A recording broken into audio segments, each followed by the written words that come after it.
എമ്പുരാൻ സിനിമയുമായുള്ള രാഷ്ട്രീയ ചർച്ചകൾ ചൂടുപിടിക്കുന്ന ഈ അവസരത്തിൽ പൃഥ്വിരാജിൻ്റെ വമ്പൻ പ്രഖ്യാപനം എന്താണെന്നറിയണോ? നോക്കാം നമുക്ക്.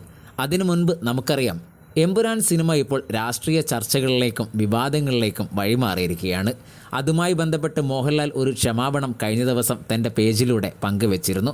ഒപ്പം മല്ലിക സുകുമാരൻ തൻ്റെ മകൻ പൃഥ്വിരാജിനെ കൂട്ടം ചേർന്ന് ആക്രമിക്കരുതെന്നും ഒറ്റപ്പെടുത്തരുതെന്നും പറഞ്ഞ് ഒരു പോസ്റ്റ് ഇട്ടിരുന്നു. ഇപ്പോൾ ഇതാ ചിത്രത്തിലെ ചില ഭാഗങ്ങൾ നീക്കം ചെയ്യുന്നു എന്നുള്ള വാർത്തയും പുറത്തു വന്നിരിക്കുന്നു. ഏപ്രിൽ 1 മുതലുള്ള ഷോയ്ക്കായിരിക്കും എഡിറ്റ് ചെയ്യപ്പെട്ട എമ്പുരാൻ പ്രദർശനത്തിന് എത്തിത്തുടങ്ങുന്നത്.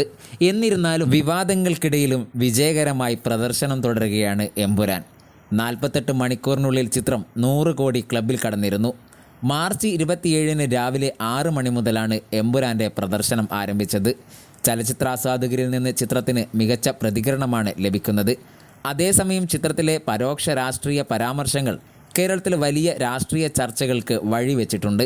എമ്പുരാൻ്റെ മേക്കിംഗ് ചലഞ്ച് നിറഞ്ഞ ഒന്നായിരുന്നു എന്നും പൃഥ്വിരാജ് ബുക്ക് മൈ ഷോയ്ക്ക് നൽകിയ അഭിമുഖത്തിൽ വ്യക്തമാക്കി. മറ്റൊരാഗ്രഹം കൂടെ പൃഥ്വിരാജ് ആ സമയം വെളിപ്പെടുത്തിയിരിക്കുകയാണ്.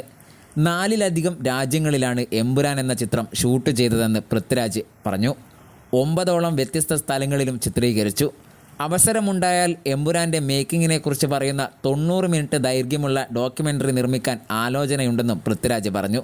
ഒരുപാട് ഫിലിം മേക്കേഴ്സിന് ഡോക്യുമെൻ്ററി സഹായമാകുമെന്നും അവർക്ക് ആ ഡോക്യുമെൻ്ററി കണ്ട് ഒരുപാട് കാര്യങ്ങൾ മനസ്സിലാക്കാനാകുമെന്നും എന്തൊക്കെ ചെയ്യാം എന്തൊക്കെ ചെയ്യാതിരിക്കാമെന്ന് അവർക്ക് അതിലൂടെ മനസ്സിലാക്കാൻ സാധിക്കുമെന്നും പൃഥ്വിരാജ് പറഞ്ഞു.